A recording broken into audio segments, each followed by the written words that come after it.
Vous savez, on parle souvent des besoins des femmes dans une relation, mais très rarement de ceux des hommes. Et pourtant, les recherches récentes nous montrent quelque chose de fascinant.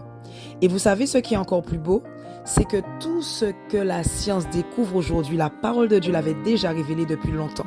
Alors aujourd'hui, on va regarder ensemble ce que les hommes recherchent profondément dans une relation, selon la science et selon le cœur de Dieu.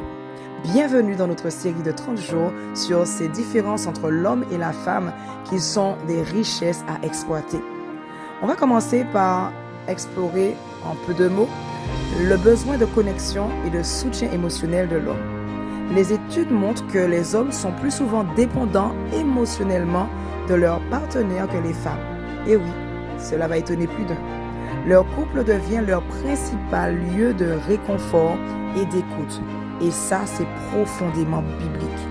Il est écrit dans Genèse chapitre 2, verset 24, « L'homme quittera son père et sa mère et s'attachera à sa femme. » Vous voyez, l'homme, lui, il quitte tout pour s'attacher à sa femme. Il se détache de ce qui le rassurait pour créer un nouveau lien d'attachement. Et ce lieu, c'est son foyer. C'est là qu'il veut trouver la paix, l'écoute, la douceur. Non pas une mère, mais une présence stable, apaisante, où il peut être lui-même sans jugement. Deuxième besoin des hommes, c'est se sentir désiré et reconnu. Les chiffres sont clairs.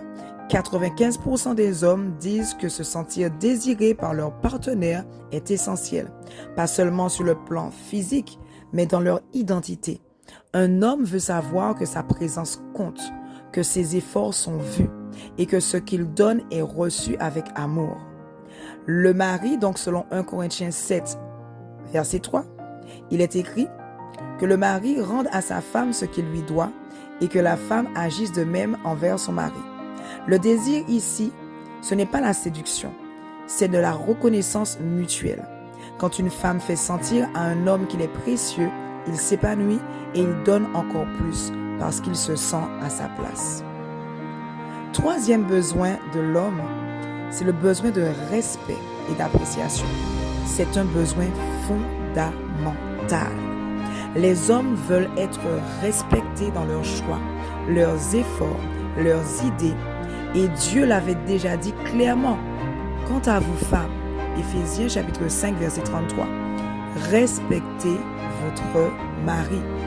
Le respect, c'est le langage d'amour masculin, tout comme l'amour est le langage féminin. Je parle de la douceur, mais nous allons voir tout cela après dans une autre vidéo, tout ce qui est la douceur, tout ce qui est vraiment le besoin de la femme. Il ne remplace pas la tendresse, il la renforce. Quand un homme se sent respecté, il devient stable, confiant, protecteur et donc par conséquent capable d'aimer comme une femme l'attend. Le respect dit « je crois en toi » et c'est souvent tout ce qu'il attend pour donner le meilleur de lui-même. Quatrième besoin de l'homme, le besoin d'autonomie et d'espace personnel. Oui, malgré tout cela, il aime la connexion, mais il a aussi besoin d'espace. C'est dans ces moments de recul qu'il recharge ses forces, qu'il prie, qu'il reçoit la vision pour sa vie et pour sa famille.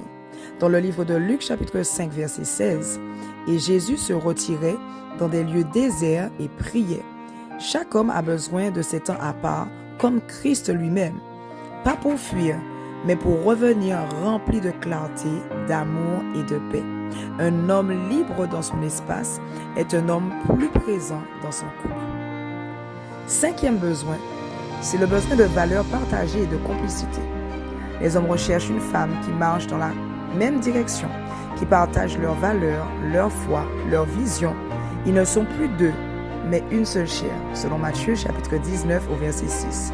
Il a quitté son père et sa mère, il a laissé son ancien monde et maintenant, sa femme devient sa nouvelle famille, sa confidente, sa partenaire de mission. Cette complicité, c'est ce qui donne du sens à tout le reste. C'est là que l'amour devient une mission à deux. Sixième besoin fondamental de l'homme, c'est le besoin de sécurité et de stabilité. On croit souvent que la sécurité, c'est surtout un besoin féminin. Mais pour un homme, la stabilité du couple est un repère essentiel. Savoir que la relation tient bon, qu'il n'a pas besoin de se battre pour exister, c'est ça pour lui la sécurité. 1 Pierre, chapitre 4, au verset 8. L'amour couvre une multitude de fautes. Quand un homme se sent en sécurité émotionnelle, il peut enfin poser son cœur et quand il se sent compris, il devient doux, attentif et stable. La stabilité, c'est ce qui lui permet de se concentrer sur sa mission plutôt que sa survie émotionnelle.